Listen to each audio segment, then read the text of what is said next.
mulai menghangat dan menyala, nyala. Dharma Datu, Dharma Datu, diliputi wanginya, diliputi wanginya, wanginya di hadapan persamuan nan agung para Buddha.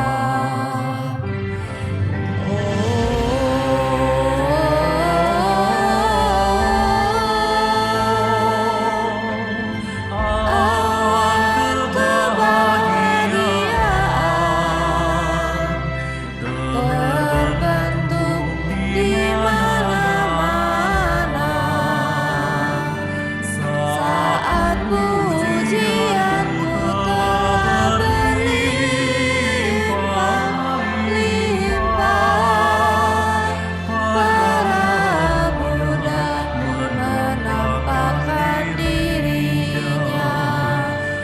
Om Vajradupe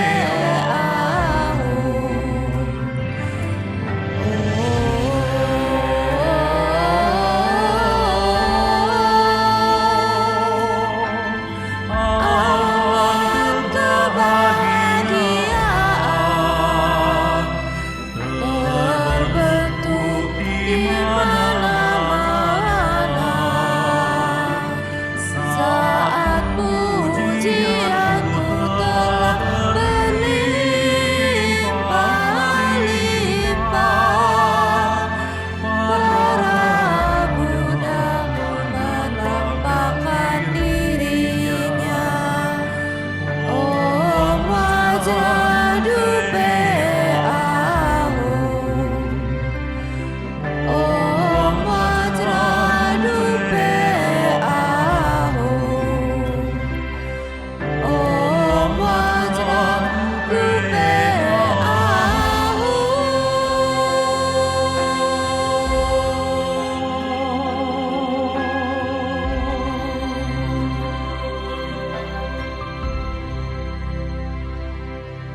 Umat dipersilakan berlutut dan bersikap anjali.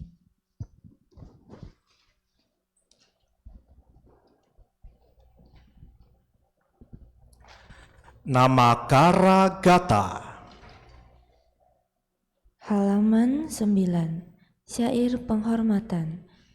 Bagawa yang Maha Suci telah mencapai penerangan sempurna. Dharma telah dibabarkan dengan sempurna oleh Bagawa. Sangga siswa Bagawa berperilaku baik. Di hadapan Buddha, Dharma, dan Sangga, aku bersujud.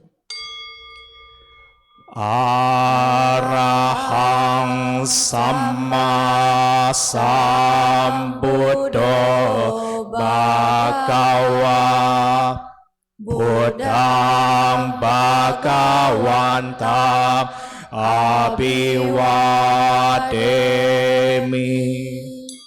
Namo Buddhaya.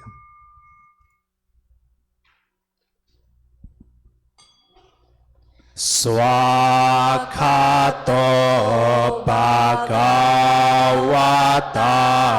Dhammo Dhammang Namasami.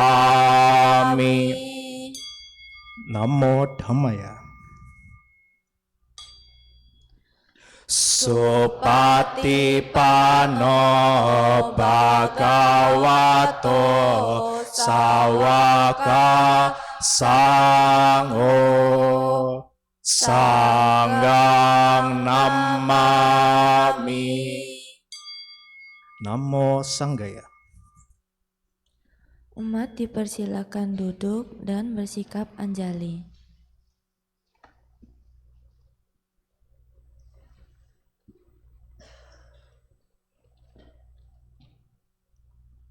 Wandana, halaman 16. Syair penghormatan. Terpujilah Sang Hyang Adi Buddha yang Maha Esa, Bagawa yang Maha Suci, yang telah mencapai penerangan sempurna, dan semua bodhisattva mahasatwa. Namo Sang Hyang Adi Buddhaya. Namo Sang Hyang Adi Buddhaya. Namo Sang Hyang Adi Buddhaya.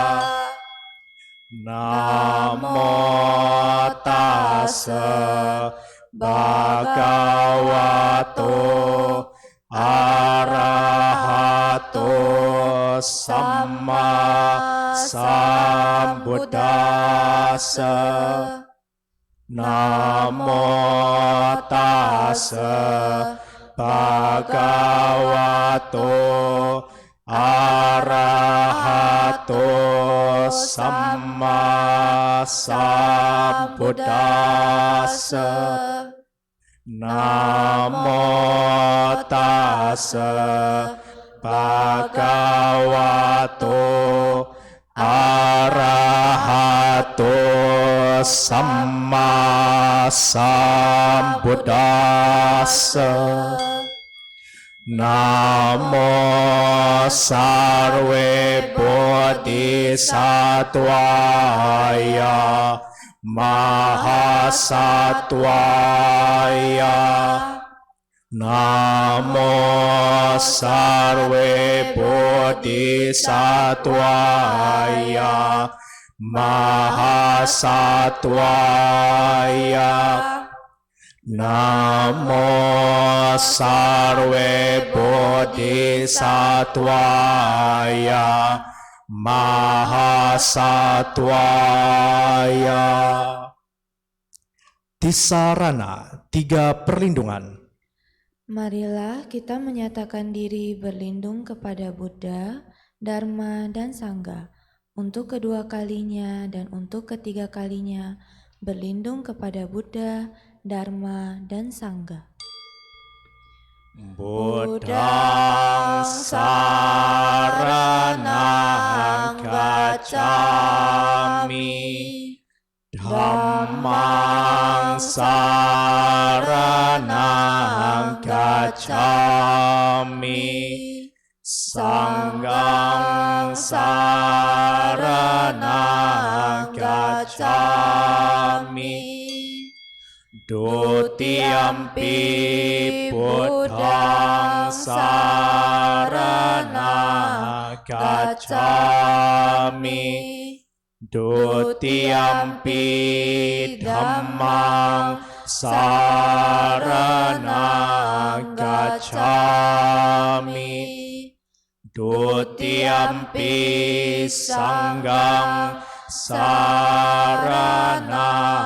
gacchami. Tatiyampi Buddhang saranang gacchami. Tatiyampi Dhammang saranang gacchami. Tatiyampi Sanghang saranang gacchami. Pancasila. 5 sila. Panatipata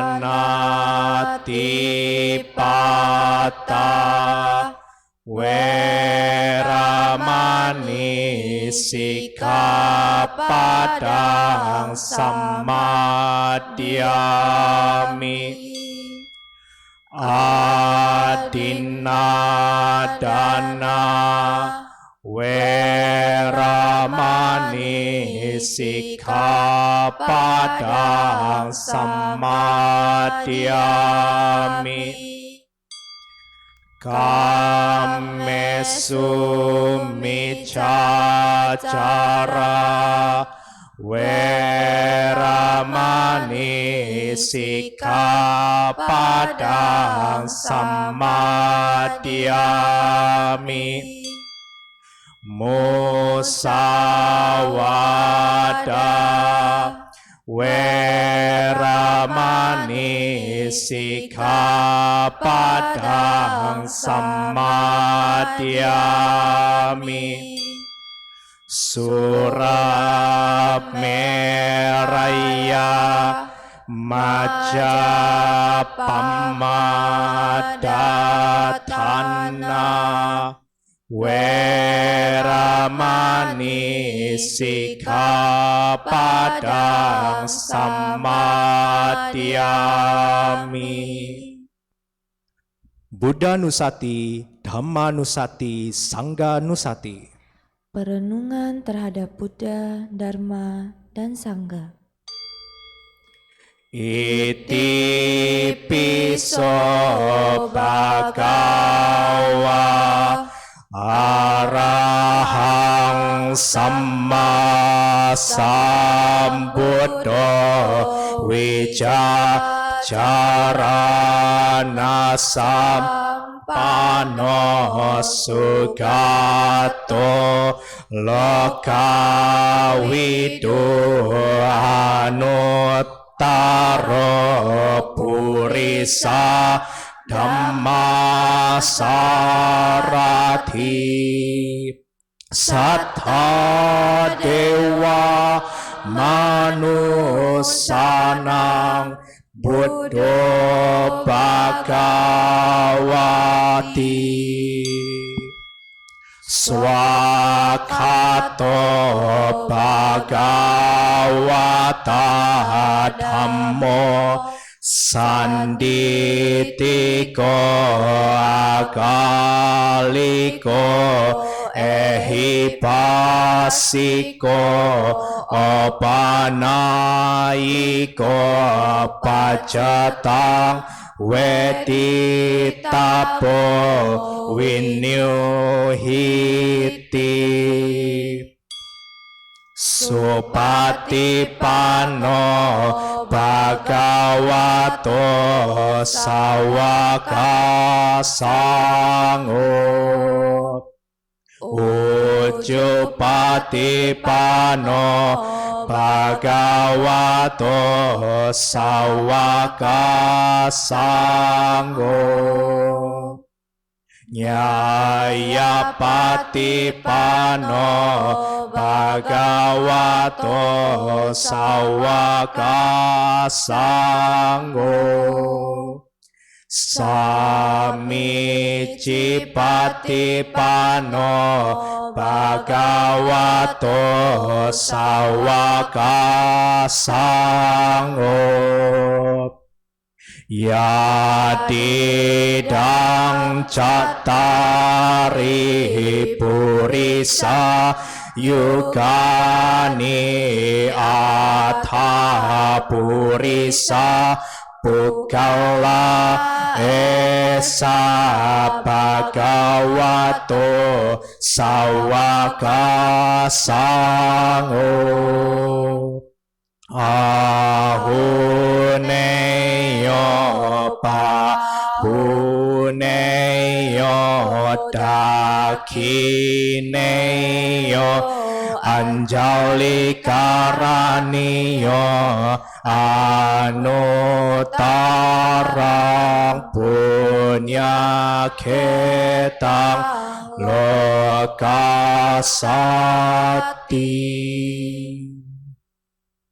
Saca Kiryagata.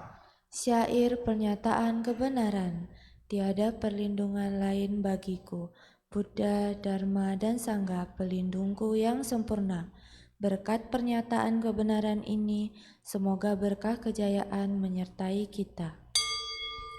Nati me saranang anyang Buddha me saranang waram etena saca wacena hotu me jaya manggalang. Nati me saranang anyang dhammo me saranang waram. Etena sajja wajena hotu me jaya manggalang. Nati me saranang anyang sanggo me saranang waram. Etena sajja wajena hotu me jaya manggalang. Selanjutnya meditasi. Saudara-saudari dalam Dharma, marilah kita sejenak melaksanakan meditasi yang pada hari ini akan dibimbing oleh pemimpin kebaktian. Kepada pemimpin kebaktian kami persilakan. Baiklah sahabat sedharma, kini tiba saatnya kita berlatih meditasi duduk dipandu dengan pemimpin kebaktian. Pilihlah posisi postur duduk yang nyaman dan rileks. Jika Anda duduk di kursi, izinkan kaki Anda menyentuh ke lantai. Jika Anda duduk di matras, izinkan kedua lutut beristirahat menyentuh matras atau lantai. Punggung tegak namun rileks, dengan tidak bersandar pada apapun. Dada tidak membusung atau tidak membungkuk. Kedua telapak tangan bisa saling bertindihan. Kedua ibu jari bisa saling bersentuhan, membentuk sebuah lingkaran kecil, dan letakkan di atas pangkuan kaki. Bahu rileks. Kepala tegak. Hadirkan seulas senyuman kecil di wajah, sehingga otot-otot wajah menjadi rileks. Bawa pandangan mata turun ke bawah, atau izinkan mata terpejam.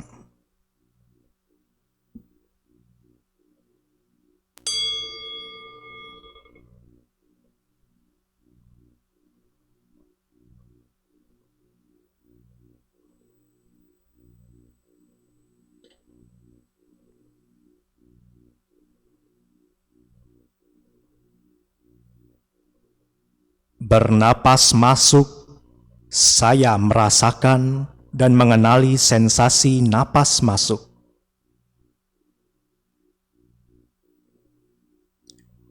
Bernapas keluar, saya merasakan dan mengenali sensasi napas keluar.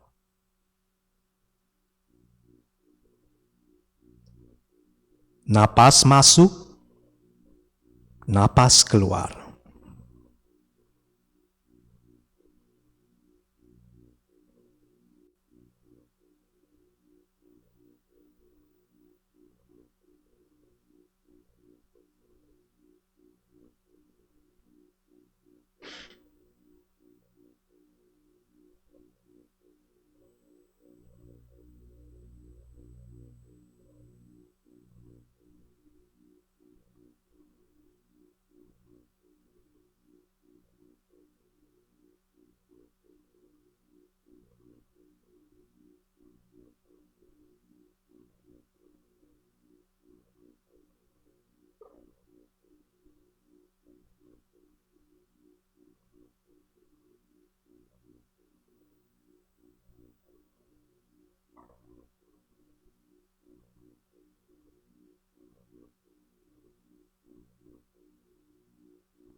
bernapas masuk, saya mengikuti napas masuk dari awal hingga akhir.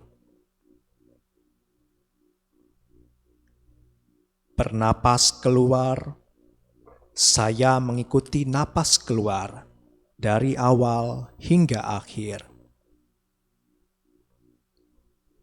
Mengikuti napas masuk, mengikuti napas keluar.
Menyadari seluruh tubuhku, saya bernapas masuk. Merilekskan seluruh tubuhku, saya bernapas keluar. Menyadari tubuh, merilekskan tubuh.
Tersenyum pada tubuhku, saya bernapas masuk.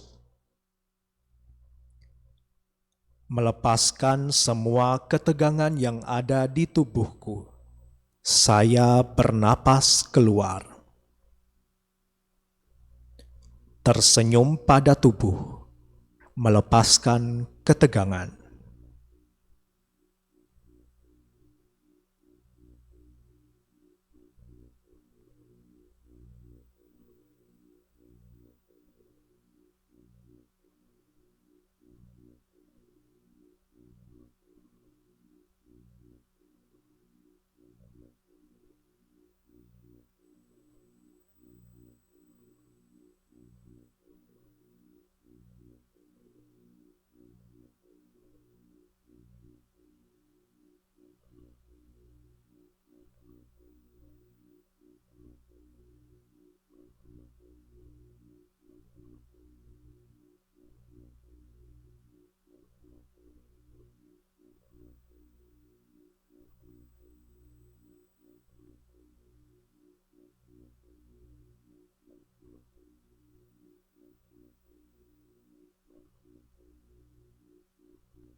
Merasakan sukacita masih hidup.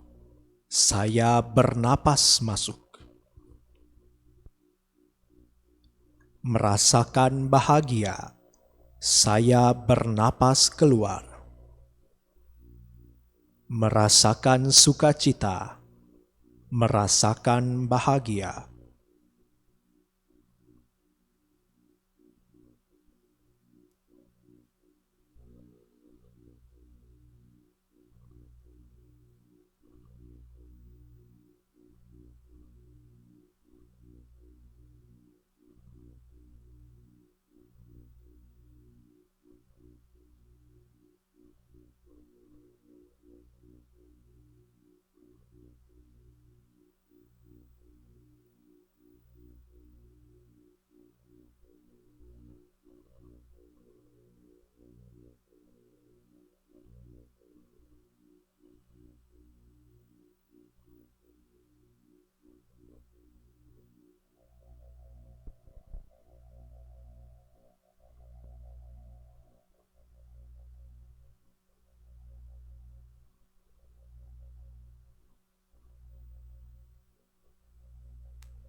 Hadir pada saat ini, saya bernapas masuk.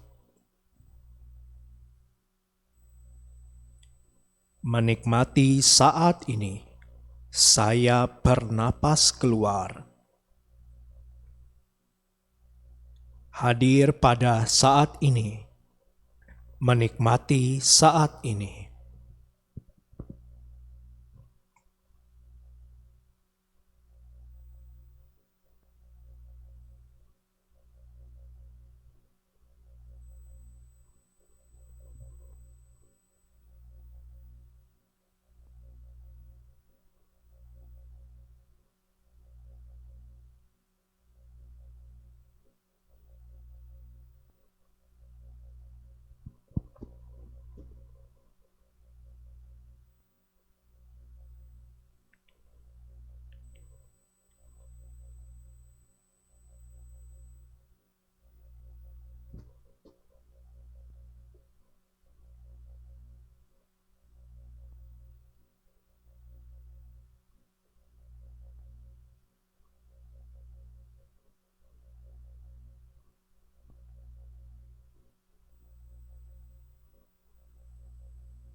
Demikianlah akhir dari sesi meditasi duduk kita. Gerakan kedua telapak tangan secara perlahan. Gerakan tubuh secara perlahan. Mari rangkapkan kedua telapak tangan di depan dada. Silakan membuka mata. Bersama-sama membungkuk hormat.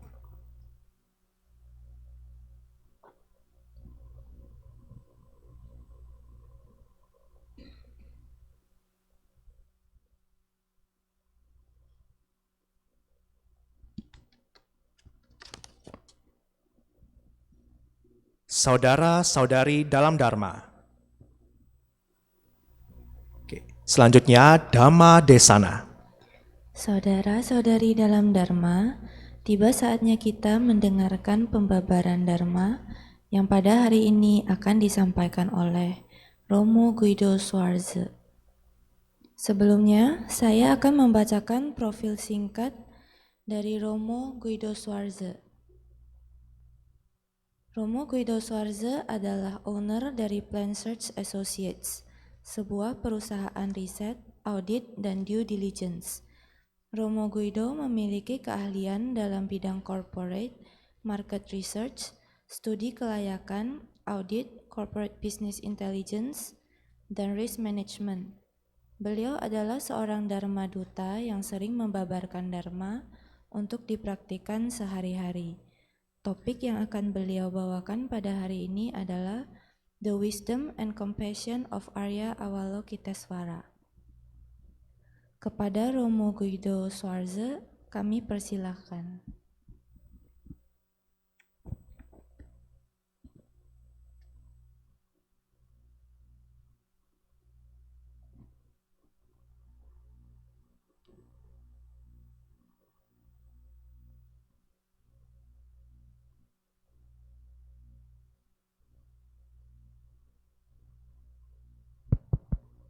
Morning, apa kabar?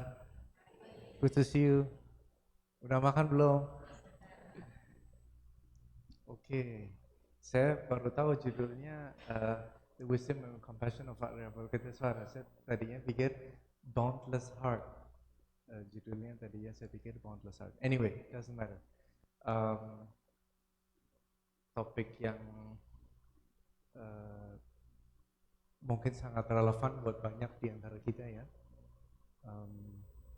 Juga salah satu istadewa favorit buat saya pribadi.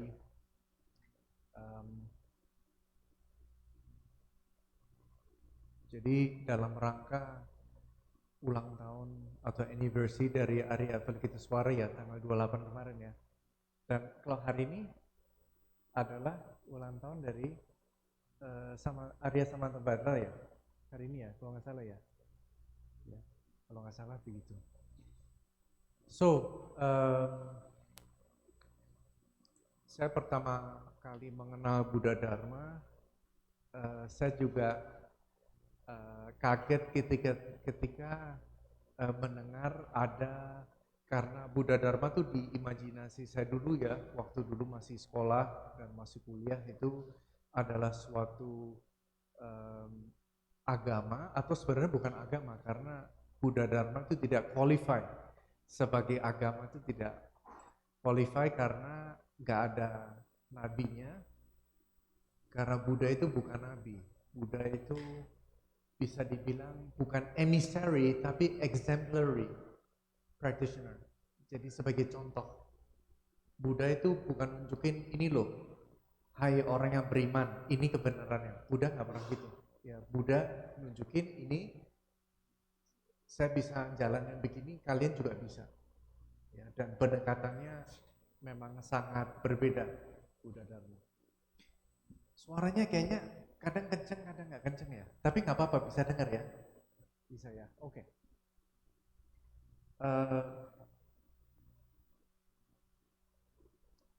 Nah, saya dulu pertama ketemunya tradisi, thank you, coba ya. Terima kasih ya. Oke, nah this is better ya, lebih bagus. Pertama ketemu tradisi Theravada dan saya cukup terkejut ketika belajar dan ketika tahu bahwa ada bermacam-macam Buddha. Kalau di tradisi Mahayana itu banyak sekali Buddhanya, menarik sekali. Cuman saya tadinya agak terkejut karena saya berpikir, oh iya Buddha Dharma kan adalah sangat rasional sekali pendekatannya. Kok ada seperti ini? Dan setelah dipelajari lebih lanjut ternyata memang penjelasannya luar biasa sekali. So jadi jangan bosan kalau kalian yang sebelumnya pernah dengar dan saya cerita lagi atau tadi pagi ikut, tapi Arya Avalokitesvara itu very dear to my heart, sangat dekat di hati saya. Ya. Jadi ada beberapa kejadian yang juga reinforcing atau kejadian yang bisa dibilang kebetulan yang aneh. Jadi misalnya pegawai saya itu dia udah meninggal sekarang karena komplikasi waktu itu, tapi dia tetangganya itu pegawai di Bea Cukai, ya, dan di Bea Cukai waktu itu ada yang mengirim patung Kuan Im dan itu nggak diambil, dan sama dilelang juga nggak ada yang ngambil, dan akhirnya dikasih sama pegawai saya oleh di petugas Bea Cukai ngasih patung ini ke pegawai saya yang Muslim, terus dikasih ke saya, ya, it's quite aneh gitu. Dan lalu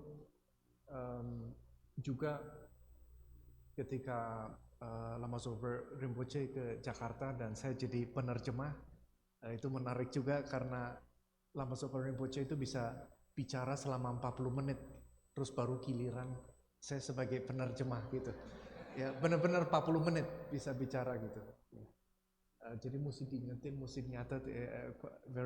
Saya sangat senang sekali sih bisa menerjemahkan untuk almarhum Lama Zober Rinpoche dan juga guru-guru lain, Chöden Rinpoche dan yang lainnya. Dan waktu itu Lama Zober Rinpoche menitipkan lukisan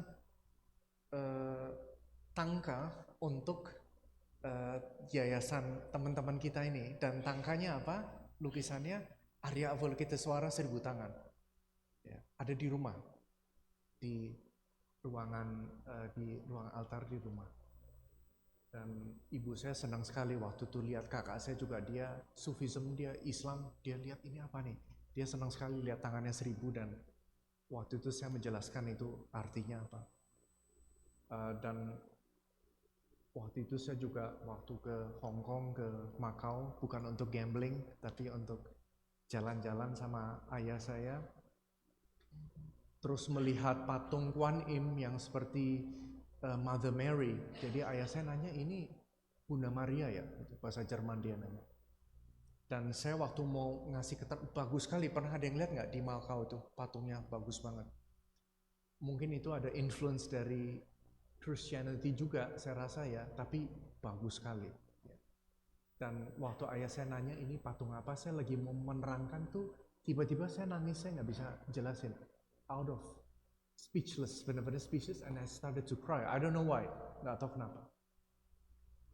Jadi ada beberapa kejadian seperti ini, dan waktu belajar tentang Arya Avalokitesvara ini senang sekali karena memang ternyata Arya Avalokitesvara memang ada keterangan beliau adalah Buddha atau Bodhisattva, tapi keterangannya kalau di Nalanda, di tradisi Nalanda juga dipraktekkan, ya, dan di Indonesia pun juga dipraktekkan karena di Nusantara itu dulu di masa jaya Indonesia tuh mungkin mulai abad ketiga itu udah ada Buddha Dharma di Indonesia. Jadi waktu Borobudur dibangun, selesai tahun 872 dibangun itu sekitar 80-an tahun, ya, 3 generasi. Dan itu benar masterpiece yang luar biasa. Itu waktu zaman keemasan Buddha Dharma di Indonesia, dan Indonesia itu terkenal sebagai salah satu pusat dari praktek welas asih dan bodhicitta itu Indonesia. Maka itu it's in our blood, sebenarnya ada di gennya kita, di DNA kita. Genom kita tuh genom welas asih sebetulnya, ya, berapa generasi lalu. So waktu dulu belajar, saya waktu itu juga pernah ke Nepal, ikut retreat meditasi jauh banget ya, di dekat Tibet, dan di situ juga lihat patung Arya Avalokitesvara bagus sekali, dan dijelaskan sebenarnya di tradisi Nalanda Avalokitesvara itu pengejawantahan dari welas asih semua Buddha itu bentuknya, kalau dibikin bentuk itu Arya Avalokitesvara. Jadi simbolisme ini memang luar biasa, dan juga ada it's culturally conditioned, ada pengkondisian kultural juga, kondisi budaya. Maka itu Buddha Avalokitesvara masing-masing negara itu beda-beda. Ada yang putih, ya, ada yang kulitnya putih. Kalau di Rusia itu Buddhanya blond, rambutnya pirang, kumisan. jenggotan, ya rambutnya pirang, benar-benar itu. Manjustrinya bule, ya kalau di Rusia. Karena Rusia itu dulu di Saint Petersburg, di National Library Saint Petersburg itu rata-rata teks yang ada di Tibet yang hilang karena invasi dari tentara merah dan dibakar habis itu sekitar 7.000-an wihara itu dibakar semua, termasuk biara yang besar-besar, Sera, Drebung, sama Ganden, itu 3 universitas yang luar biasa itu dibakar semua. Nah ini teksnya ada di Rusia, masih ada, belum punah. Nah di situ Avalokiteswaranya bule, ya. Jadi nggak apa-apa, sama kayak di agama tetangga kita, Yesus itu orang apa? Yesus. Kalau di Amerika Yesus itu apa? Bule. Padahal Yesus bukan bule, orang Timur Tengah. Tampangnya kayak orang Arab mestinya. Rambutnya keriting, nggak mungkin blond, nggak mungkin hidungnya mancung kayak Yesus Kristus yang kita lihat di itu, nggak apa-apa. Ya pasti tampangnya kayak orang-orang Arab sana lah. Ya orang Iran yang kayak gitu-gitulah tampangnya Yesus. Maka itu Buddha juga kalau di Thailand langsing Budanya, ya nggak? Ya saya waktu itu ke Vietnam juga lihat di situ nggak ada cewek gendut, cowok gendut nggak ada, padahal makannya banyak. Makannya pho, ya, sama makan nasi mirip Asian diet, tapi langsing semua loh. Ceweknya begini, cowoknya juga begini, Budanya juga begini, Budanya langsing juga. Kalau di China beda lagi, Budanya hoki, mukanya muka hoki, ya, pakai materialnya gemuk, tangannya ketawa, really nice. Jadi ada culture-nya, maka itu tuh nggak usah, kita bisa dengan punya pikiran yang terbuka, hati terbuka, menghargai berbagai macam bentuk Buddha Dharma. Maka itu kita di sini juga, tadi kita baca teks Theravada pakai Pali, padahal dulu juga Pali itu bukan bahasa yang diucapkan loh ya. Terakhir kalau dianalisis bukti-buktinya Pali itu lingua franca, jadi bahasa teks. Pali itu, arti Pali itu teks sebetulnya. Ya, Pali itu bahasanya apa? Prakrit. Sanskerta, mirip Sanskerta. Di India dulu bahasa Prakritnya banyak. Anyway, jadi apalagi sekarang kalau kita lihat di Tibet ya, itu ikonografinya Tibet itu luar biasa. Ya, Maitreya-nya itu kasih sayang diwujudkan dalam bentuk Maitreya. Ya, welas asih dalam bentuknya apa? Kalau dibikin wujud welas asih bentuknya Arya Avalokiteswara. Ada yang 4 tangan, ada yang 11 kepala, ada yang 1000 tangan, dan seterusnya. Dan ada Arya Avalokiteswara pun juga ada manifestasinya lagi. Namanya Tara. Tara pun ada 21 jenis lagi. Jadi ikonografinya very beautiful. Banyak sekali, indah sekali. Representasi yang sangat indah. Terus hari ini ulang tahun dari Arya Samantabhadra. Samantabhadra itu juga sangat indah loh. Samantabhadra artinya all virtuous. Semuanya bajik. Everything good. Ya, semuanya itu baik dan bajik. Ya, itu di Borobudur juga dipahat di lantai 5 teksnya dari Avatamsaka Sutra di bab yang terakhir, dan itu di Borobudur dipahat. Teksnya itu Arya Samantabhadra Carya Pranidhana Raja nama teksnya. Nah, biar kelihatan keren ya, biar kayaknya pinter gitu. So, jadi Samantabhadra mewakili apa? Mewakili tekad. Tekad yang sangat besar. Tekad kita untuk bantu orang. Tekad untuk mencapai pengugahan. Sebenarnya ada 10 tekadnya. Cuma nanti kepanjangan. Ya, misalnya kasih dikit aja ya. Karena hari ini ulang tahun Arya Samantabhadra. Jadi tekad yang pertama,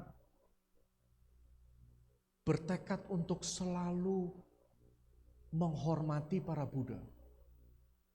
Jadi tekad pertama tuh istilahnya Namo, ya, Namo Buddhaya, Namo ini Namaskara. Namaskara itu sebenarnya artinya aspirasi untuk ingin menjadi seperti Buddha. Ini yang namanya adimukti ya, aspirasi. Tapi memang tujuan kita itu di Buddha Dharma ada segala macam representasi. Tujuannya memang itu supaya kita beraspirasi. Jadi aspirasi pertama sumpah yang dikatakan 10 sumpah yang pertama dari Samantabhadra adalah selalu bertekad sumpah atau bertekad ya pranidhana untuk menghormati para Buddha, itu pertama. Yang kedua,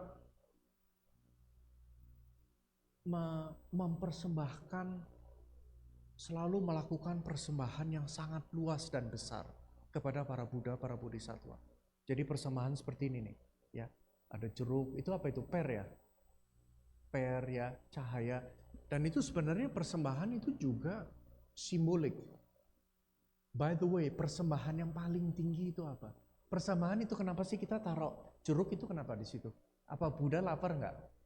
Sebenarnya mesti dikupas dulu supaya bisa dimakan dong. Ya, kan ngerepotin Buddha. Kadang ada makanan kaleng juga. Cuman bukaan kalengnya nggak disediain. Ya, kan Buddha juga repot nanti. Ya. Nah ini sebenarnya persembahan, ini misalnya gini ya perumpamaan. Misalnya ada tamu yang sangat, misalnya guru waktu kalian SD, SMP, guru yang sangat baik, yang kalian sangat hormati. Kalau enggak mamah kalian atau siapa yang benefit you, yang memberi kita manfaat, mengurus kita, kita udah 20-30 tahun nggak ketemu, terus kita undang ke rumah, dia mau datang ke rumah. What would you do kalau dia datang ke rumah? Apa hanya dipersilahkan masuk? Atau would you do bikin offering, bikin makanan, disuguhin makanan yang paling enak, makanannya makanan Indonesia? Karena kuisinnya Indonesia nih paling top loh kalau menurut saya sih ya, di dunia nih paling di atas. Kuisin Indonesia.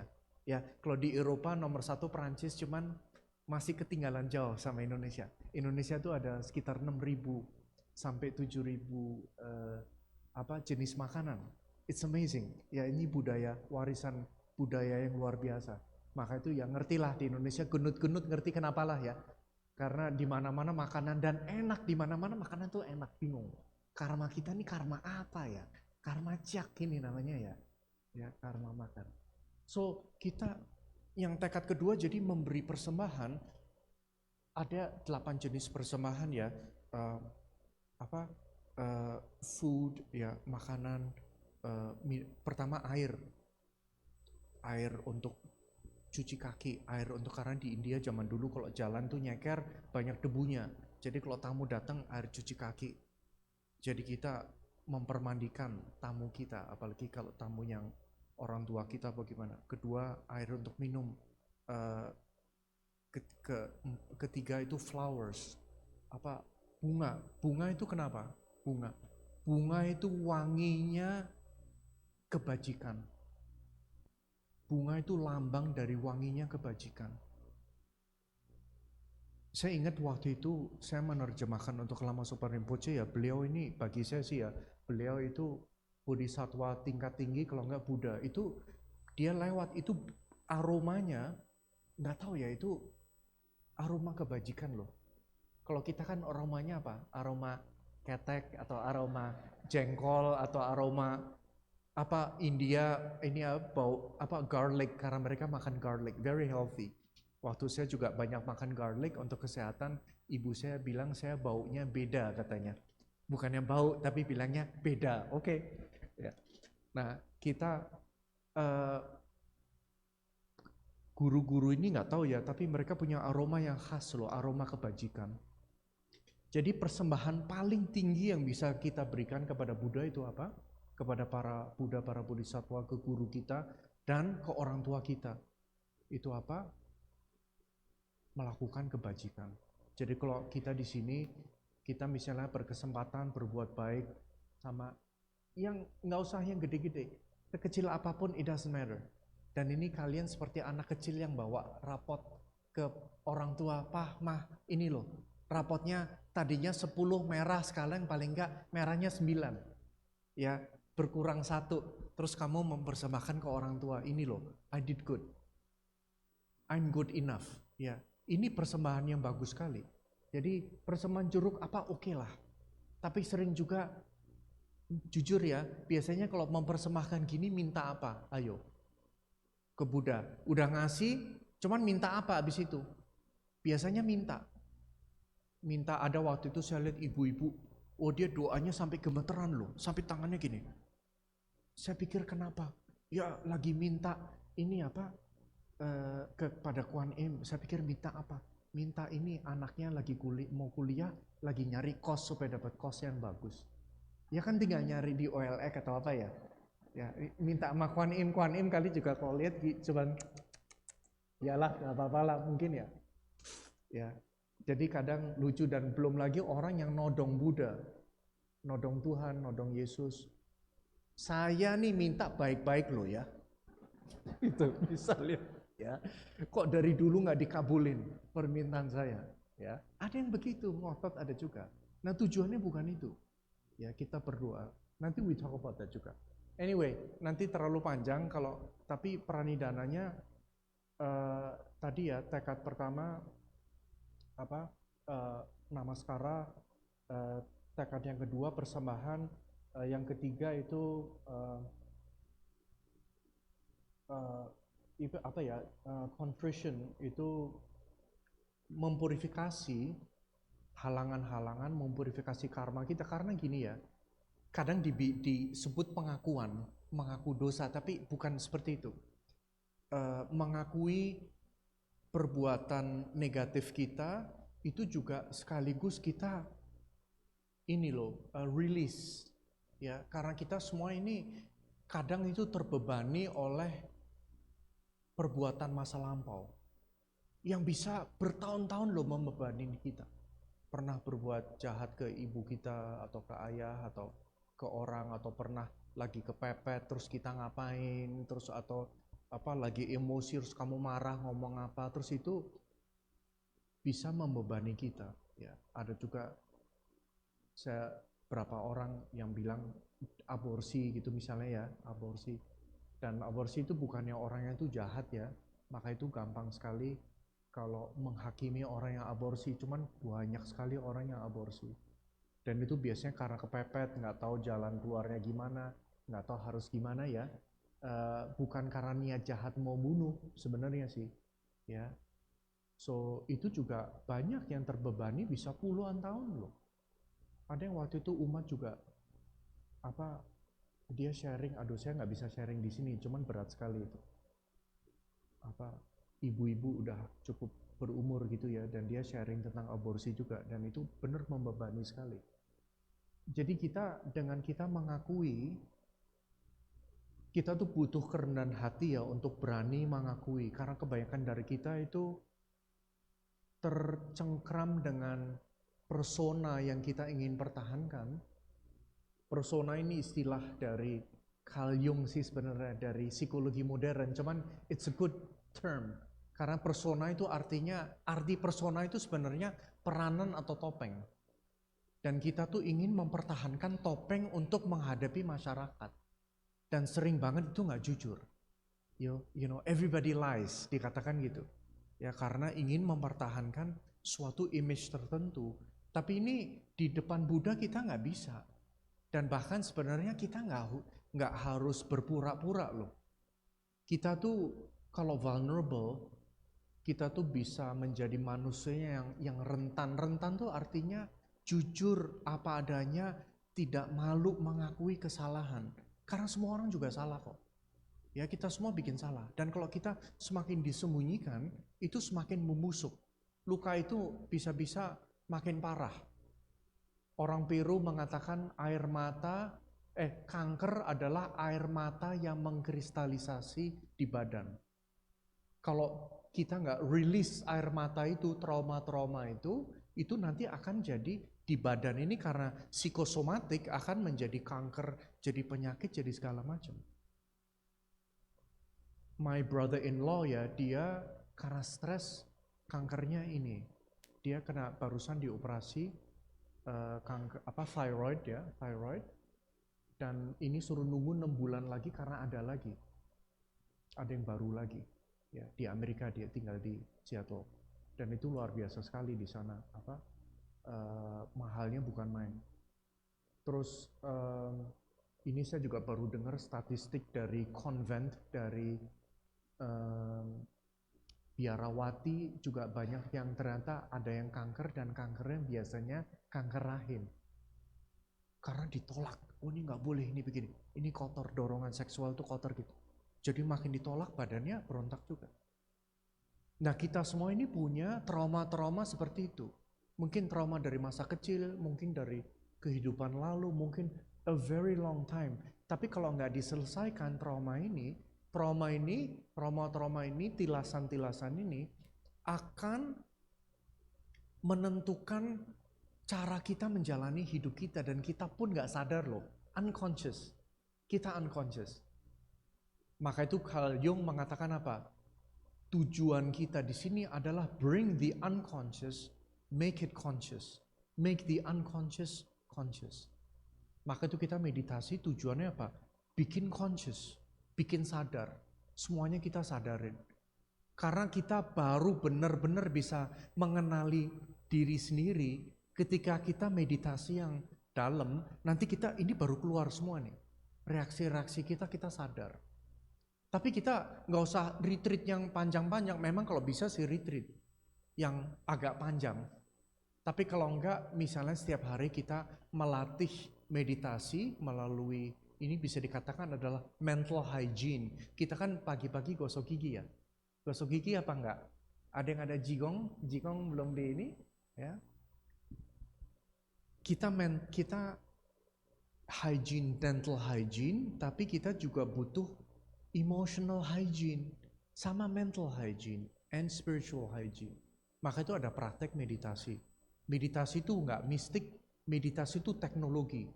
Teknologi yang luar biasa.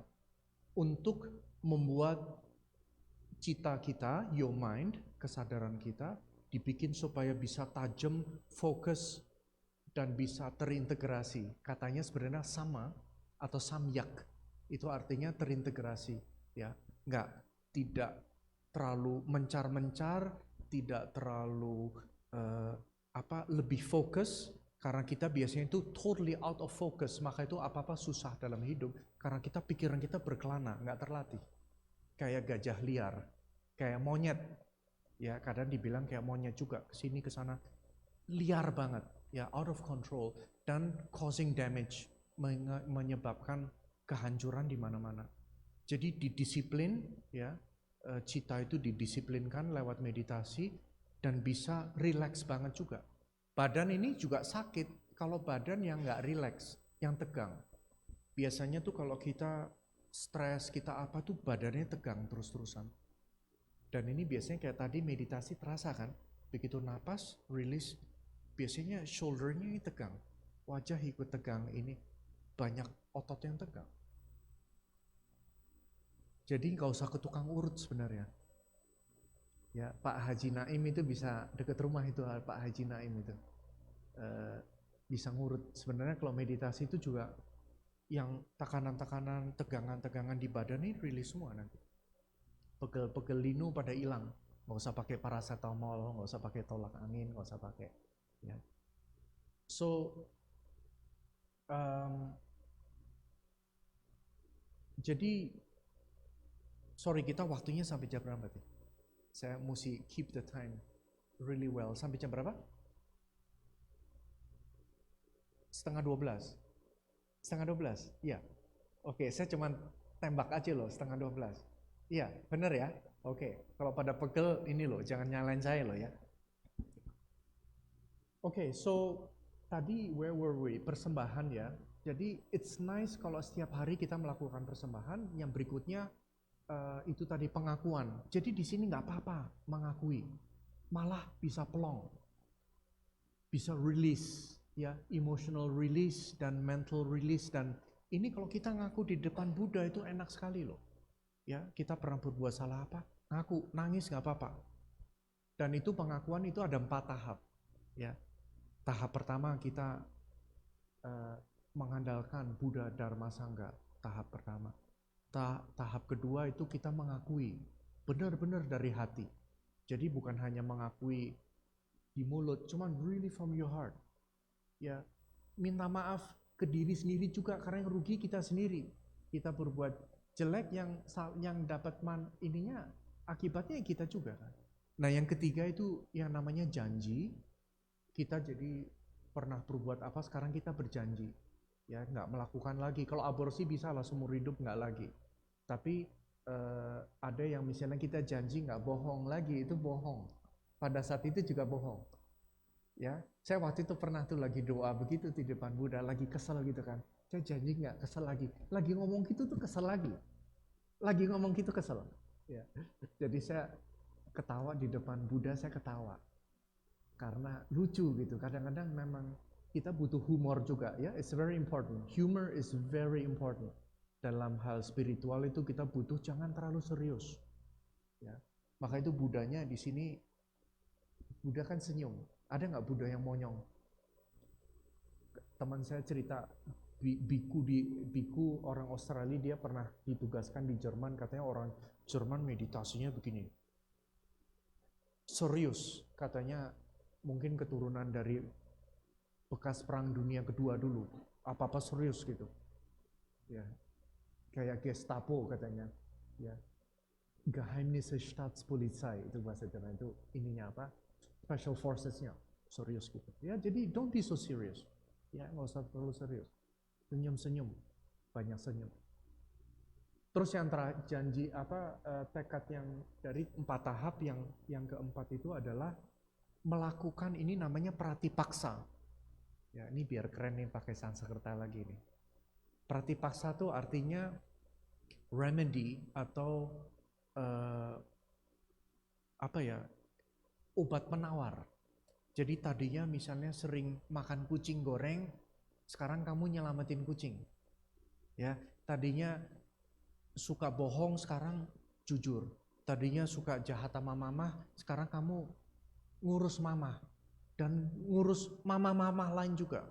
Ya, jadi ini selalu bisa melakukan sebaliknya. Jadi ada waktu itu yang saya pernah cerita juga, kisah nyata dari yang cerita waktu itu Bante Thich Nhat Hanh. Ini kayaknya ada di YouTube. Perkumpulan, kan Bante Thich Nhat Hanh itu orang Vietnam ya. Dan beliau itu waktu dulu itu going into exile, melarikan diri sebenarnya karena mau ditangkap karena anti perang. Ya, dan dia ingin selalu mendamaikan. Dan waktu itu setelah perang Vietnam selesai, saya lupa ya, tahun 72 ya kalau nggak salah ya, atau tahun 74 gitu. Perang Vietnam tuh lama juga. Dan itu banyak tentara yang menderita sekali, karena bunuh orang itu luar biasa beratnya loh, buat si pembunuhnya. Nggak bisa normal lagi, rata-rata orang yang udah bunuh nggak bisa normal. Mereka psikologisnya udah nggak stabil lagi. Dan ada pertemuan dengan Thich Nhat Hanh waktu itu, dan ini pada datang nih tentara Amerika, veteran perang Vietnam, dan ada satu yang bunuh anak, 7 anak dibunuh, karena dia marahnya bukan main. Teman-teman dia semua mati, dan di Vietnam itu matinya juga luar biasa, itu lebih berapa, sekitar 30% apa 20% matinya tuh perangkap, karena mereka Vietnam kan negara miskin, dulu apalagi. Amerika ini gila, menghabiskan uang 10.000 US dollar per kapita orang Vietnam, bayangin. Hanya buat bunuh. Ini 10.000 dolarnya zaman dulu loh. Tahun 70-an beda, 10.000 dolar sama sekarang beda. Jadi kalau ini pengeluaran Amerika yang dihabiskan untuk Vietnam ini, dibagi populasi Vietnam itu 10.000 US dollar. Unbelievable. Karena itu bisnis, perang itu bisnis. So anyway, ini perang ini bikin trauma yang salah satu yang paling luar biasa. Ada satu orang ini, dia bunuh 7 anak, dia naruh Oreo itu dibuka, dikasih gunpowder, dikasih bubuk dari granit dan disebar-sebar. Dan ini anak makan meledak, rahangnya lepas, mati, ada ibunya sampai jerit-jerit nggak bisa apa-apa. Dan orang ini trauma seumur hidup. Traumanya sampai bener neraka, setiap hari itu neraka buat dia. Nggak bisa makan, nggak bisa tidur, bareng sama anak. Begitu dia lihat anak, menderitanya bukan main, dia harus keluar. Terus ketemu Thich Nhat Hanh, Bante Thich Nhat Hanh, dia langsung dia juga bukan Buddhis sebenarnya, dan dia pengakuan, ini loh pranidhana dari Arya Samantabhadra yang keempat, ya, pengakuan. Dia ngaku di depan Bhante Tirthahan cuma penuh welas asih. Dia bilang, emang kamu bunuh berapa anak? 7 anak. Terus dia cuma nanya satu pertanyaan, sekarang kamu bisa nyelamatin berapa anak? That one question, it changed his life. Ya. Dan sejak itu dia hidupnya tuh hanya bantuin anak-anak di mana-mana. Bantu vaksinasi, bantu anak yang di abuse, anak yang orphanage sisa hidupnya hanya didedikasikan sepenuhnya untuk bantu anak-anak. So beautiful. Dan ini kalau cerita gini, hati saya ini meluap-meluap, rasanya pengen nangis. Ya. Maka itu it's never too late, ya, buat kita semua ini nggak pernah telat. Dan semua itu bikin kesalahan dan it's okay. Karena kita semua itu ada pratipaksa. Ini Buddha yang ngajarin kita pratipaksa juga, ngajarin kita obat penawarnya. Ya, salah satu obat penawar juga itu apa? Baca mantra Om Mani Padme Hum, nyalin suta atau nyetak buku suta atau bantu baksos atau bantu di wihara. Ini semua itu pratipaksa. Semua itu obat penawar. Jadi ketidakbajikan itu obat penawarnya apa yang kuat sekali? Kebajikan. Ya, kita semua itu bisa melakukan kebajikan. So anyway, sebenarnya ini baru 4 ya, singkat aja ya, 2 lagi deh, 3 lagi ya, nanti takutnya hari ini belum dibahas lagi topik hari ini. Ya, yang berikutnya itu memohon ajaran. Jadi kenapa kita kalau baca buku Dharma nggak ngerti misalnya? Karena memang butuh karma baik. Dan walaupun ada guru di sini ya, misalnya ada guru besar ke sini, kalau kita nggak ada karmanya, kita nggak lihat guru besar. Kita lihatnya ada bapak-bapak tua yang ngoceh dari tadi nggak berhenti-berhenti.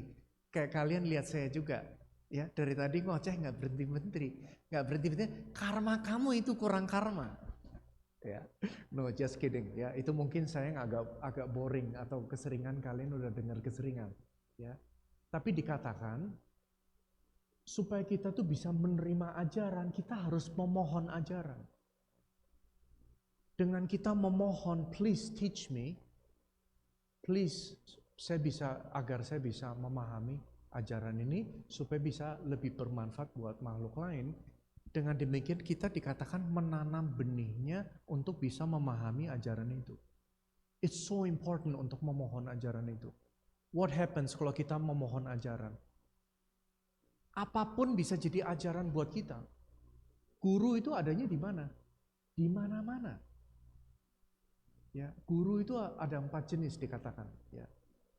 Yang pertama itu Buddha historis, Buddha Shakyamuni misalnya, dan juga para sesepuh, para guru-guru lainnya. Dan di Indonesia juga saya sangat terinspirasi dengan Arya Dharma Kirti.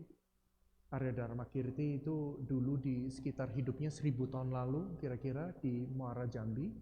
Di situ ada universitas dan di situ di Pamkara Srijana atau dikenal dengan nama Atisa belajar di bawah kaki Arya Dharma Kirti selama 12 tahun. Kembali ke India dan lalu ke Tibet dan merubah sejarah China dan sejarah India itu sebenarnya dari thanks to Nusantara, ilmu yang ada di Nusantara.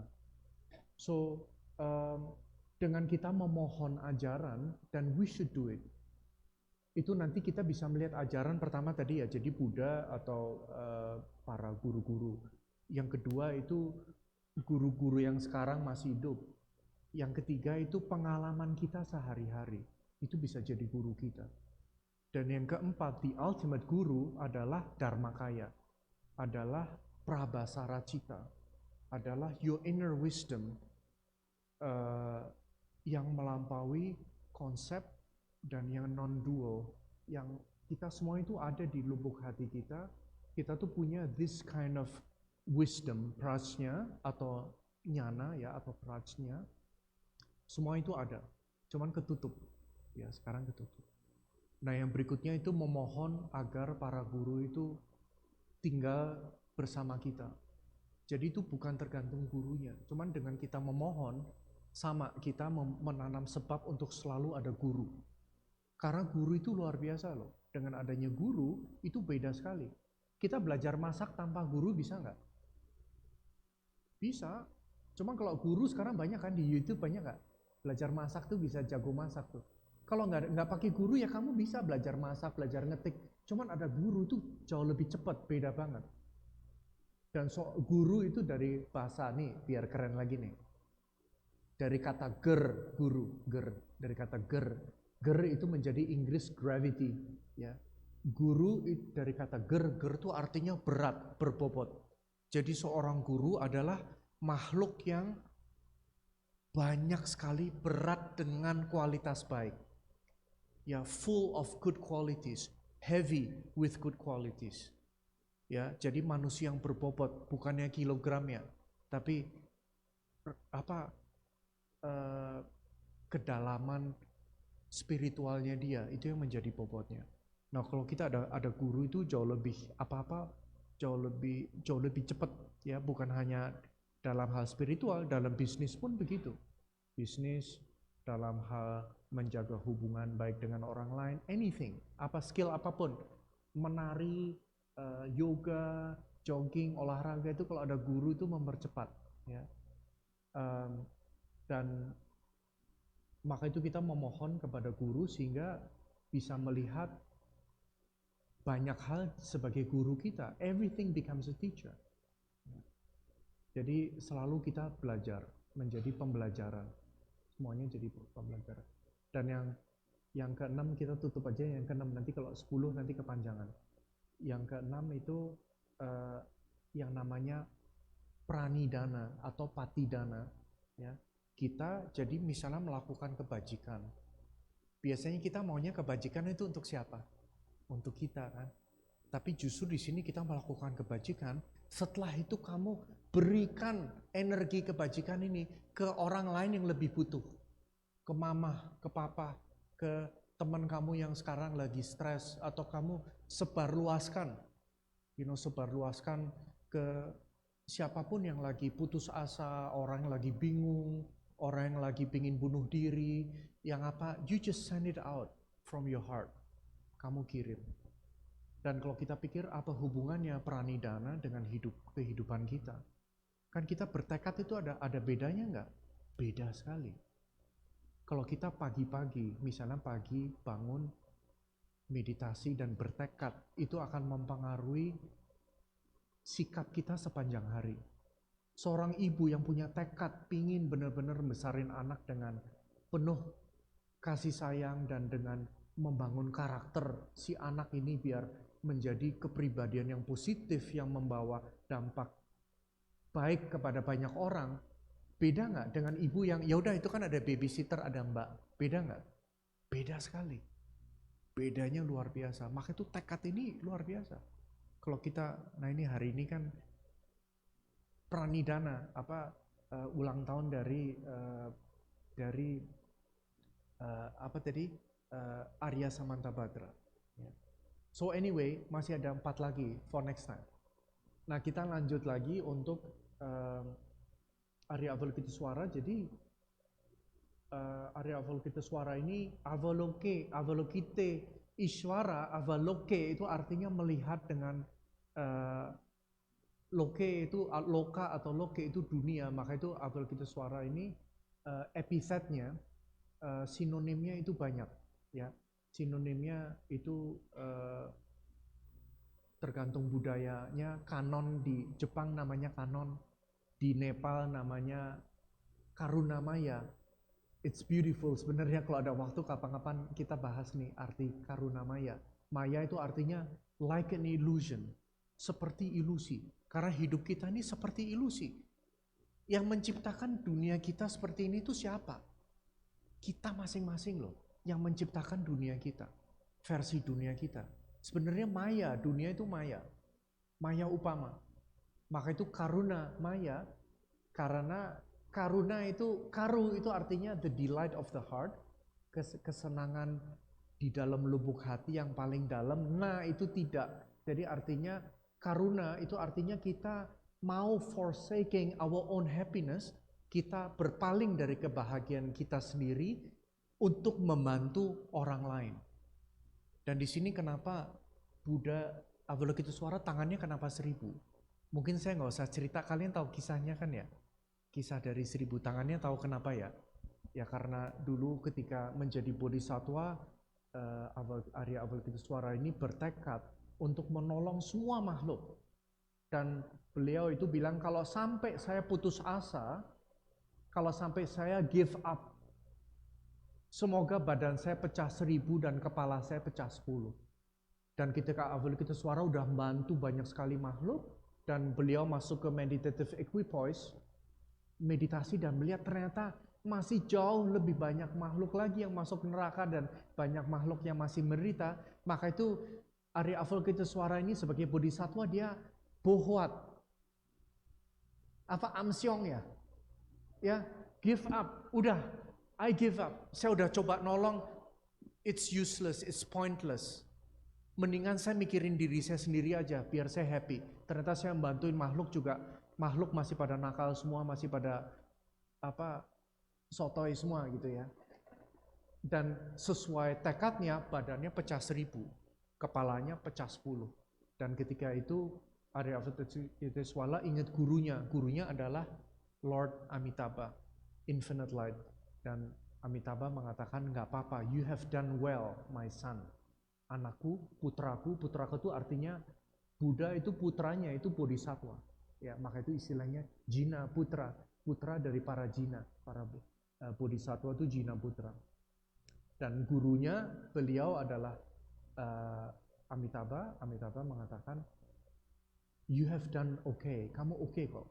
Ya, kamu udah bertekad, udah baik, dan badannya dikembaliin jadi 1000 tangan, kepalanya yang pecah dibalikin jadi 10 kepala, yang atasnya gurunya.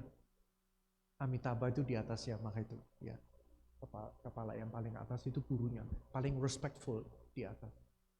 Dan Avalokitesvara itu membawa wish granting jewel ya, Ratna Manikam. Itu Ratna itu jewel, Manikam wish fulfilling, yang permata pengabul harapan, pengabul keinginan di sini. Dan itu lambang dari apa? Lambang dari bodhicitta. Ya, karena nggak ada Aladdin ya. The Aladdin's lamp itu beda konsepnya dengan yang Arya Avalokitesvara megang di sini. Tapi memang dikatakan dengan kita memperhatikan bodhicitta, semua aspirasi kita akan tercapai. Memang benar. Dengan kita hanya mikirin diri sendiri, itu resep kita menderita.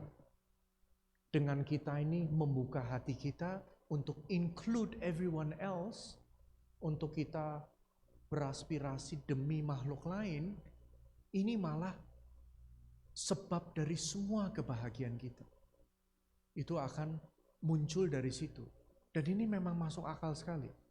Sebab dari kebahagiaan tertinggi sebenarnya adalah welas asih. Ya, orang yang punya welas asih itu orang yang happy banget.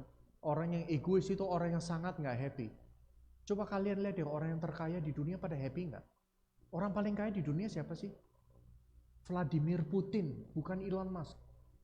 Vladimir Putin tuh yang paling kaya di dunia. Dia punya oil field, punya apa tuh luar biasa banget. Oke, katakanlah Elon Musk. Elon Musk happy nggak? Dia bilang dia nggak happy.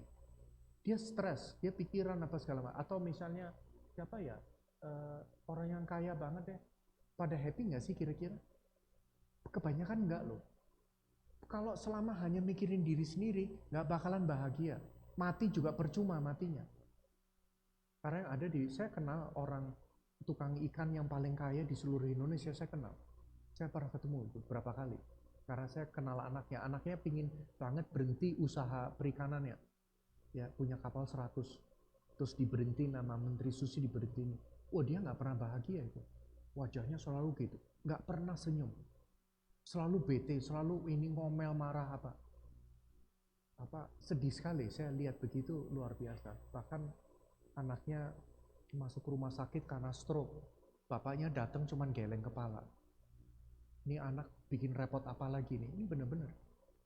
Dan anaknya meninggal. Terus waktu itu saya suruh, waktu di kremasi itu saya sebagai teman dekat saya suruh kasih tribute, dan saya bilang, waktu itu saya bilang, ini anak ini ya, dia kalau cerita tentang papahnya, mamahnya, bangganya bukan main. Ini baru nangis ini, ibunya nangis, bapaknya nangis. So proud dia kalau cerita tentang adiknya, orang tuanya, Maka itu yang egois itu nggak kemana-mana. Jangankan nibana nggak usah bahas itu. Dalam hidup ini pun nggak bahagia kalau hanya mikirin diri sendiri. Dan ini lawannya 100%. Welas asih itu munculnya dari mana? Munculnya kita ngelihat ke dalam, kita lihat kita mengalami duka. Kita nih banyak masalah. Dengan kita mengakui kita banyak masalah, kita ngelihat di sekeliling kita, kok sama ya? Semua orang sama seperti saya. Welas asih ini spontan sekali. Kita sebenarnya semua itu punya welas asih di lubuk hati kita yang paling dalam. Maka itu Buddha Dharma juga dikatakan is a path of discovery, karena kita ini menemukan itu memang udah ada, cuman ketutup.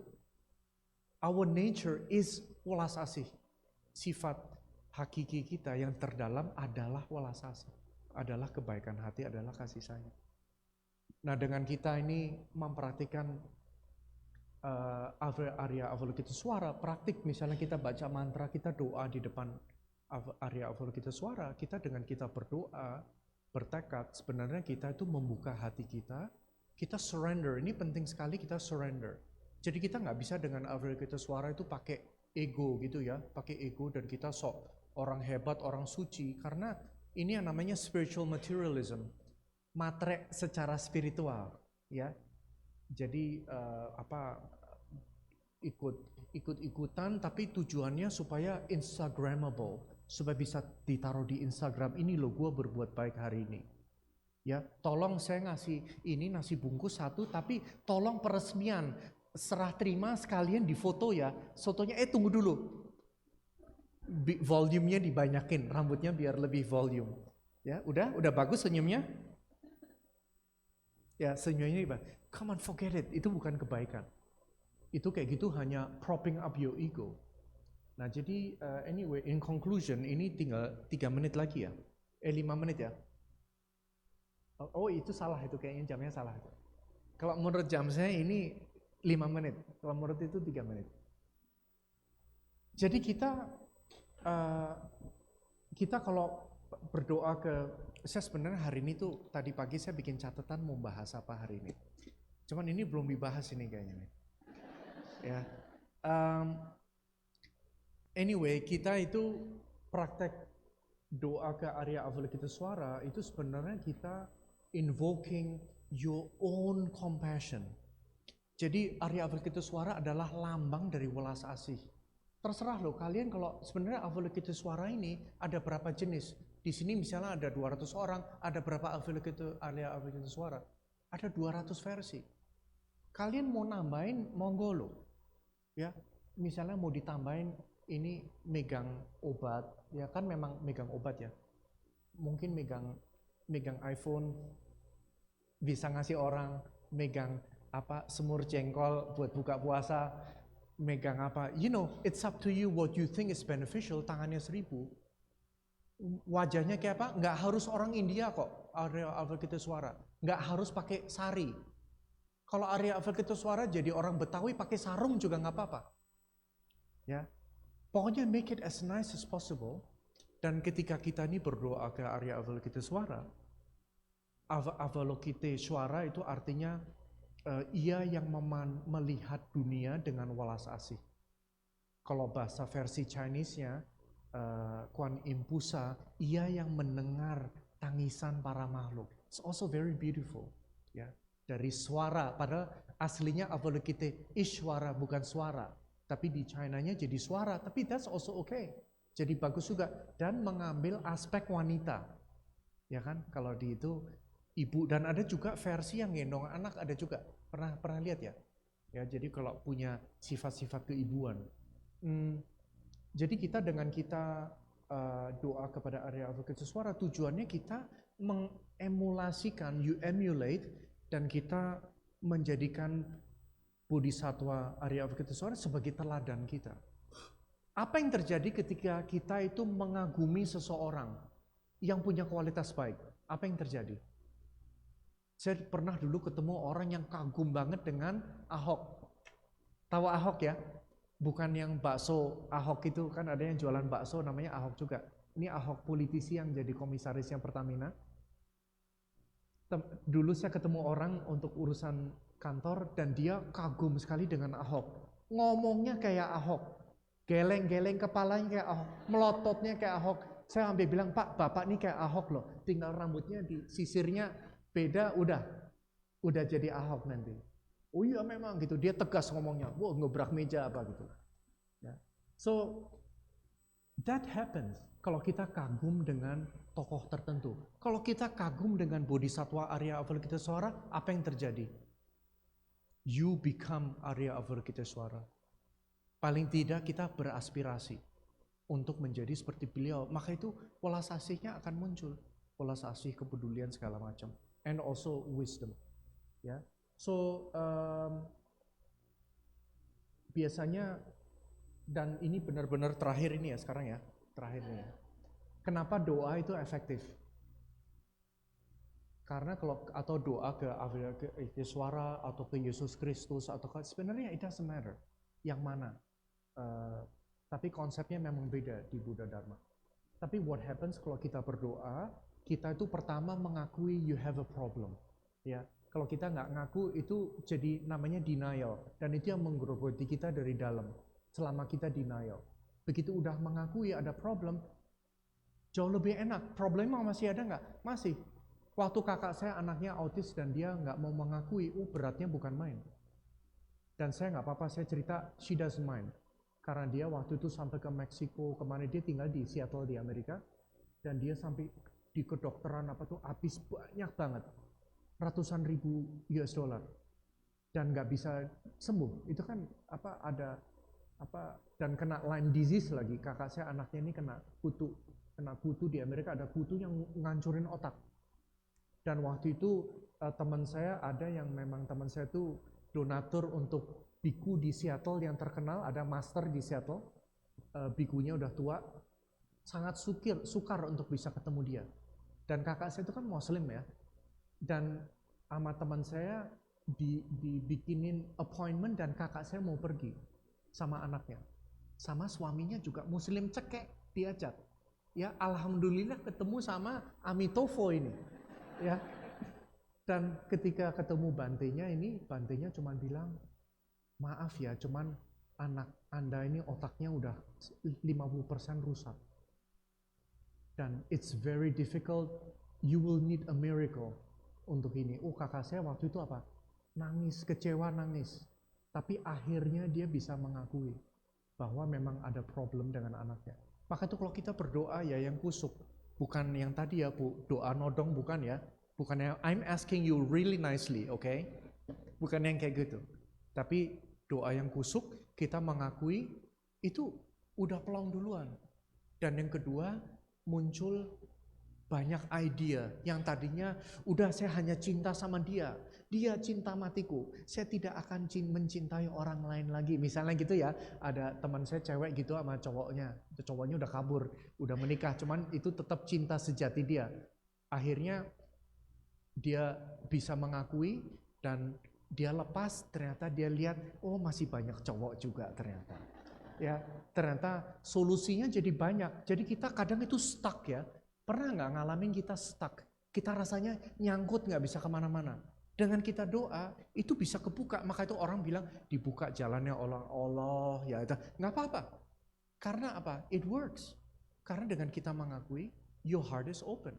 Maka itu apalagi di depan Buddha. Buddhanya nggak harus Avalokiteswara kok. Buddha Kuan Im boleh, Tara boleh, Buddha Sakyamuni boleh, Buddha Sakyamuni yang langsing juga boleh, yang dari Thailand. Yang manapun yang membangkitkan rasa hormat mendalam, itu nanti optionsnya banyak. Dan yang ketiga, dengan kita berdoa muncul yang namanya aspirasi. Yang tadinya kita stuck, muncul aspirasi, yes I can do it. Ya, dan tolong ingat ini benar yang terakhir sekarang. Ya, benar-benar nih. I want to call this, ini nama bikinan sendiri sih, tapi namanya good enough faith. Serada itu keyakinan, cuman keyakinan terhadap siapa? Ke diri kita sendiri bahwa I'm okay, bisa kok, nggak apa-apa kok. Buddha juga pernah ke neraka kok. Kita juga pernah ke neraka kok. Kita juga pernah berbuat jahat, tapi it's enough, it's good enough. Kita tuh dengan segala kekurangan kita itu cukup untuk melakukan perubahan, untuk melakukan transformasi. Ya, jadi jangan berkecil hati, jangan merasa saya nggak bisa, jangan merasa I am powerless, saya nggak punya power. Kita sebagai manusia itu very powerful. Buddha bilang loh, jadi manusia itu luar biasa sekali. Masalahnya banyak nggak? Bukan banyak, banyak. Tapi it's okay, memang itu kita sekarang tujuan kita transform semua masalah itu.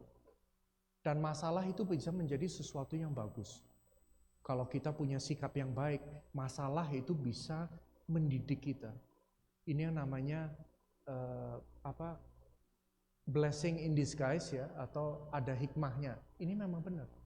Masalah apapun itu kalau kita punya sikap yang baik, itu ada hikmahnya, selalu kita bisa jadi guru kita. Buat saya pribadi, guru yang paling hebat selama ini adalah kesulitan-kesulitan hidup. The best teachers. Kalian mungkin nggak tahu masalah yang saya hadapin itu apa aja. Ya. Saya pernah kecelakaan naik motor, terus saya pernah selama COVID 2 tahun itu nombok terus buat pegawai saya. Terus ayah saya Alzheimer, mungkin udah tahun keempat sekarang, dan itu it's really not easy, you know. Harus pengertiannya bukan main. Jadi kalian yang punya papa yang bawel, yang ngomel, beruntung kalian bener. Ayah saya udah nggak bisa ngenalin saya loh, nggak bisa ngenalin ibu saya. Cuman ayah saya I love him very much, dan di pikiran saya cuman satu hal aja, ini fase terakhir hidupnya, gimana supaya dia meninggalnya ini baik dengan kebajikan. Dan ayah saya tuh kebajikannya banyak banget. Selama hidup itu dia banyak nolongin orang, ya. Jadi saya nggak khawatir kalau ayah saya harus meninggal sekarang. I don't worry at all. Cuman I really wish kalau ayah saya meninggal nanti I'm always there by his side. Ya, setiap hari itu kerjaan saya ini, saya pulang nanti ya, itu saya biasanya pulang kantor jam 5 saya udah di rumah. Karena saya mau ngurus ayah saya juga. Ya, terus nanti saya bikinin makan malam, terus mandiin itu. Saya ada pengurus di rumah, cuman ayah saya nggak mau mandi sama pengurus itu. Ya, maunya sama saya, kalau saya ada baru mau. Terus nanti biasanya nonton film. Kalau nggak nonton binatang, ayah saya senang sekali nonton binatang. Kemarin nonton Top Gun, wah senang sekali ayah saya lihat pesawat begini. Karena dia dulu hobi terbang, gliding. Dia dulu hobi. Terus senang banget lihat ikan karena dia dulu hobi diving. Jadi sering saya setelin ikan gitu ya.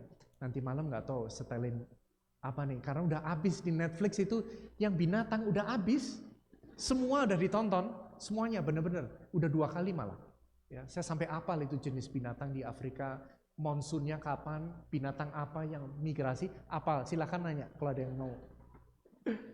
So anyway, ini benar penutup terakhir dengan walas asih, hidup itu jauh lebih berarti, bermakna, dan kita punya energi, ada semangat hidup. Ada kesulitan, it's okay, do your best. Dengan walas asih, saya ngurus ayah saya itu juga nggak mudah loh, orang Alzheimer. Tapi I do my best. Dan harus pengertian banget, dan itu muncul energi. Saya nggak pernah merasa terbebani ngurusin orang tua loh. Nggak pernah sekalipun saya merasa terbebani. Walaupun keluarga nggak ada yang bantuin tadinya, sama sekali nggak ada yang bantu, it's okay, nggak apa-apa. Yang penting tekadnya, you do your best. Oke, harus berhenti, kalau nggak nanti hari Rabu baru kelar.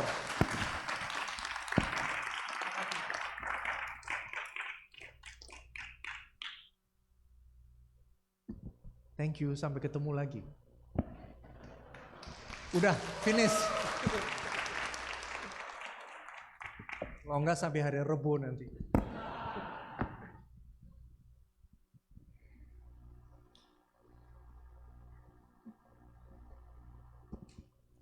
Terima kasih kepada Romo Guido Suarze atas sharing Dharma yang telah diberikan. Semoga bermanfaat bagi kita semua. Kini marilah kita melakukan kebajikan dengan berdana untuk kepentingan Dharma seraya menyanyikan lagu Dana Paramita. Umat bisa menyalurkan dana melalui scan kode QRIS atau ke kantong dana yang telah disediakan.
Terima kasih atas dana yang telah diberikan.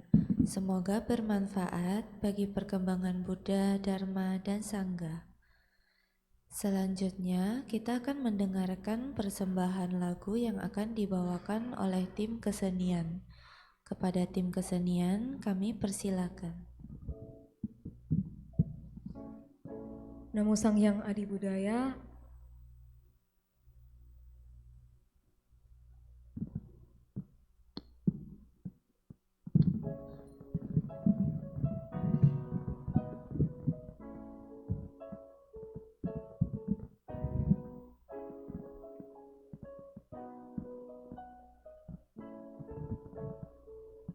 Namo Sang Hyang Adi Budaya. Saya Jessica dan Wirananda dari tim kesenian hari ini akan membawakan lagu Harmoni Kebersamaan. Bagi teman-teman yang tahu lagunya mungkin bisa menyanyi bersama.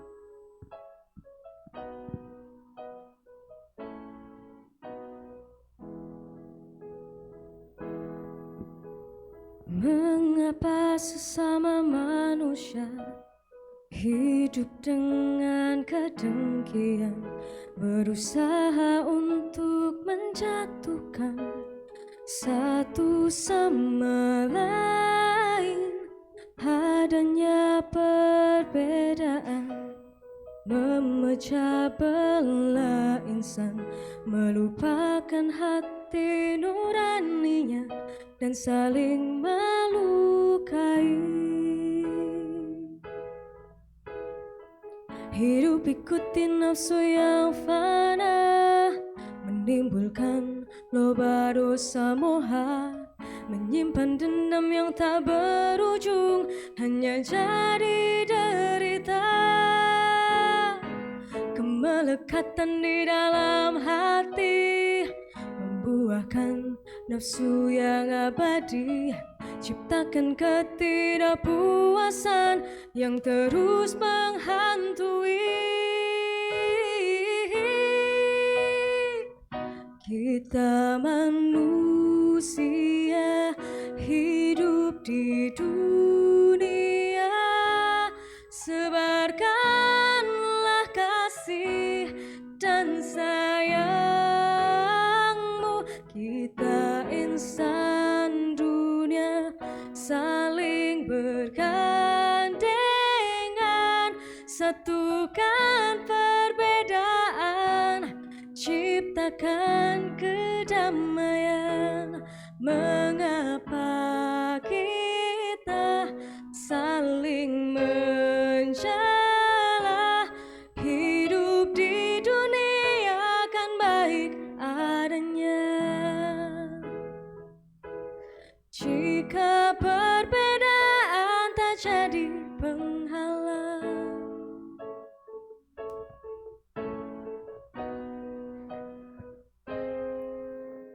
Adanya perbedaan memecah belah insan, melupakan hati nuraninya dan saling melukai.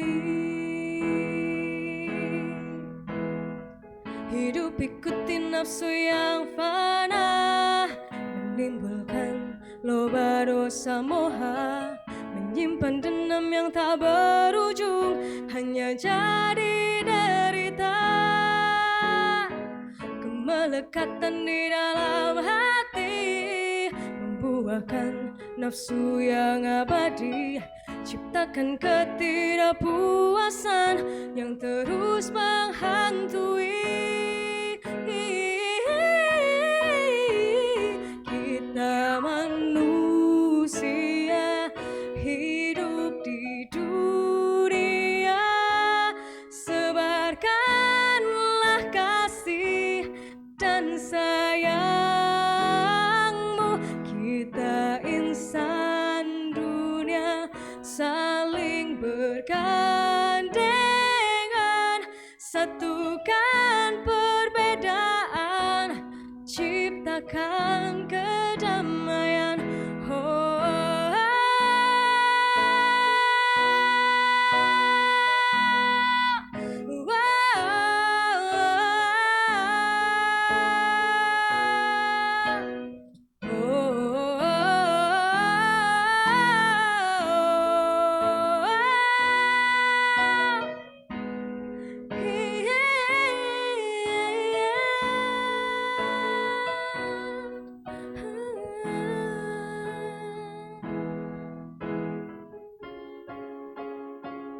Kita manusia hidup di dunia, sebarkanlah kasih dan sayangmu.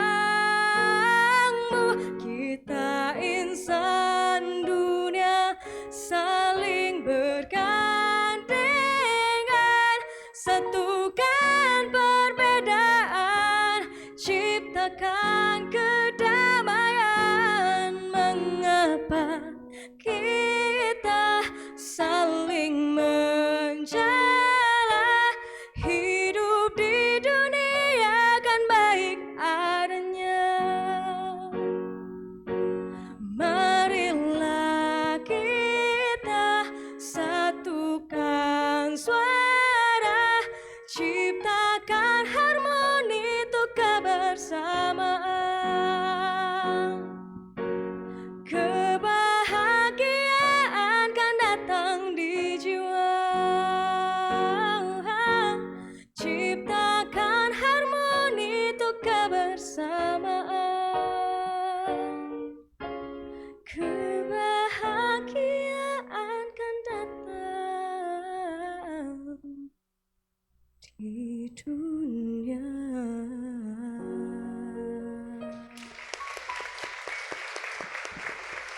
Terima kasih Namo Buddhaya. Terima kasih kepada tim kesenian atas persembahan lagunya.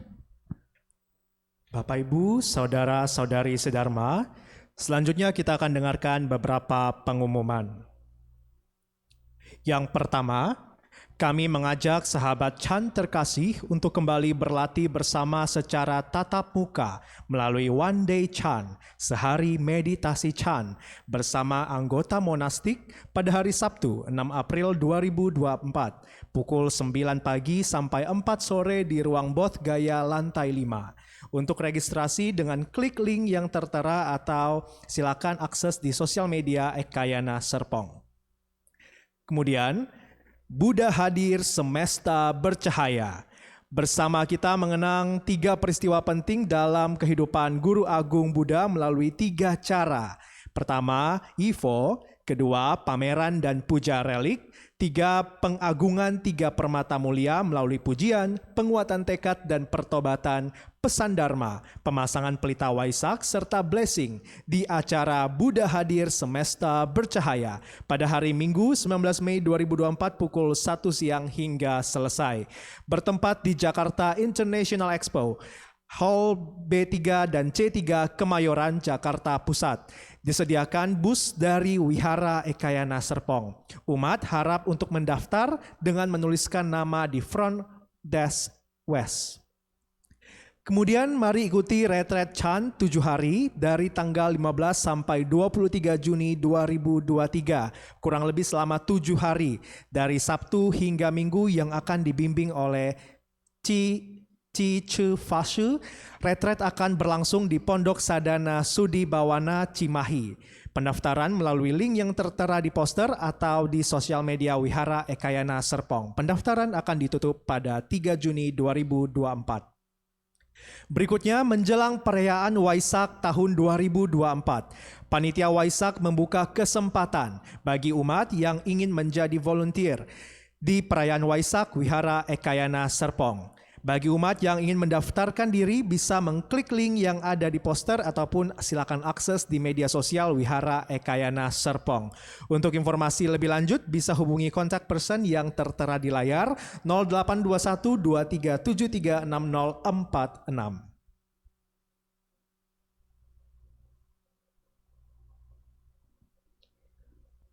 Saudara-saudari dalam Dharma, hari ini kita akan melimpahkan jasa kebajikan kita kepada Mendiang Tan Chong Jin, Mendiang Oi Tiang Ban, Mendiang Li Choi Koi, Mendiang Chong Tek Sin, dan Mendiang Lim Siak Nyo.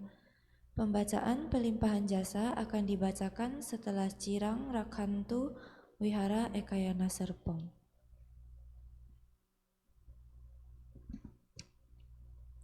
Eta Wata, halaman 40.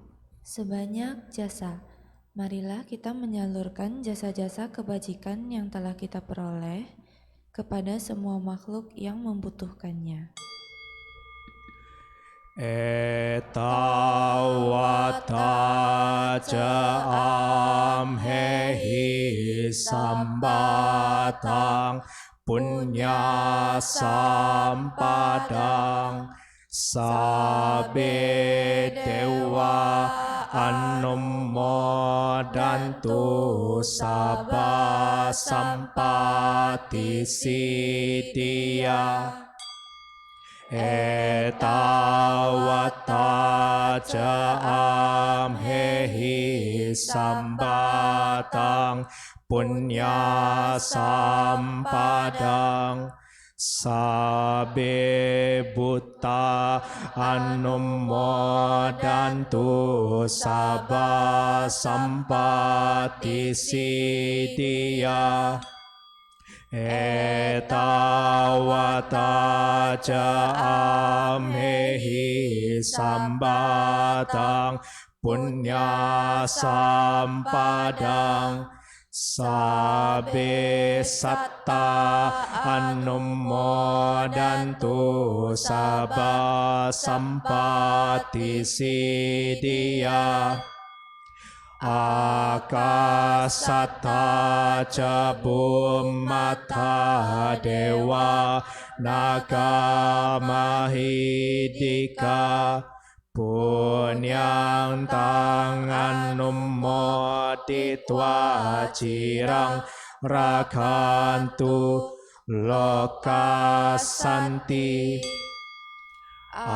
akasata jabumata dewa naga mahidika punyang tangan numoditwa cirang rakantu Indonesia idang wanyatinang hotu sukita hantunya tayo idang wanyatinang hotu sukita hantunya tayo idang wanyatinang hotu sukita hantunya tayo dewa wasatu kalena sasa sampati hotu ca pito bawatu lokoca raja bawatu dhamiko akasata jabumata dewa naga mahidika punyang tangan numoditwa cirang rakantu wihara ekayana serpong akasata jabumata dewa naga mahidika punyang tangan numoditwa cirang rakantu mendiang Tanjung Jin mendiang Oi Tiang Pan mendiang Li Chukwe mendiang Chong Tek Sin mendiang Lim Siat Nyo akasata jabumata dewa naga mahidika punyang tangan numoditwa cirang rakantu sasana akasata jabumata dewa naga mahidika punyang tangan numoditwa cirang rakantu desanang akasata jabumata dewa naga mahidika punyang tangan numoditwa cirang rakantu no guru akasata jabumata dewa naga mahidika punyang tangan numoditwa cirang rakantu mangparanti sadu sadu sadu. Selanjutnya, Brahma Wihara Parana, halaman 44. Peresapan kediaman luhur. Sebelum kita akhiri puja bakti ini, marilah kita meresapkan sifat-sifat luhur, cinta kasih, belas kasih, simpati, dan keseimbangan batin.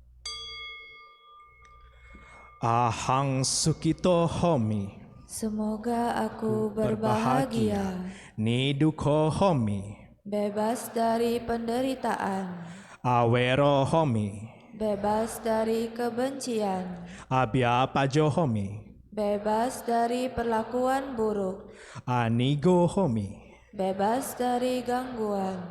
Sukhi atanang pariharami. Semoga aku dapat mempertahankan kebahagiaanku sendiri. Sabe satta sukita hontu. Semoga semua makhluk berbahagia, Nidukha hontu. bebas dari penderitaan, Awera hontu. bebas dari kebencian, Abya paja hontu. bebas dari perlakuan buruk, Aniga hontu. bebas dari gangguan. Sukhi atanang pariharantu. Semoga mereka dapat mempertahankan kebahagiaan mereka sendiri. Sabe satta sabaduka pamucantu. Semoga semua makhluk terbebas dari segala penderitaan. Sabe satta lada sampatito mawiga cantu. Semoga semua makhluk tidak kehilangan kesejahteraan yang telah mereka peroleh. Sabe satta Semua makhluk kamma saka memiliki karma sendiri, kamma dayada mewarisi karma sendiri, kamma yoni lahir dari karma sendiri, kamma bandu berhubungan dengan karma sendiri, kamma patisarana terlindung oleh karma sendiri. yang kamang karisanti kalianang wa papakang wa tassa dayada bawisanti. Apapun karma yang diperbuatnya, baik atau buruk, itulah yang akan diwarisinya.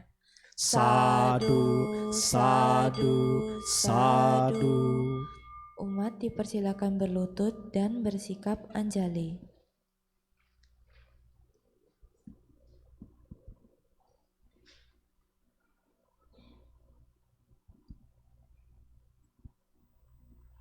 Namakara gata.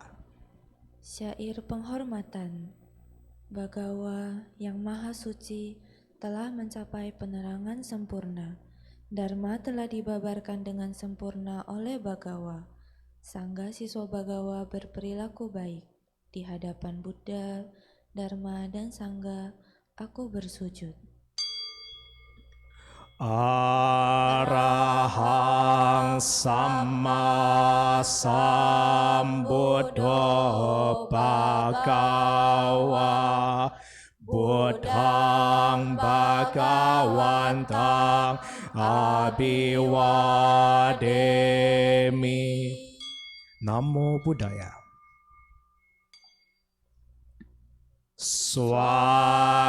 Swakato Bhagavata Dhammo Dhammang Namasami. Namo Dhammaya.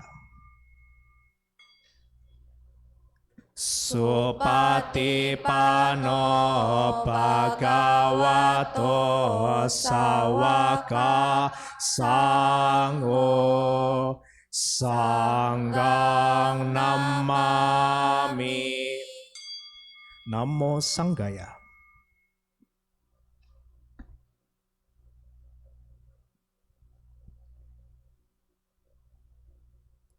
Sabe sata bawantu sukitata. Semoga semua makhluk berbahagia. Sadu, sadu, sadu. Puja bakti selesai. Namo Sang Hyang Adi Budaya. Namo Buddhaya.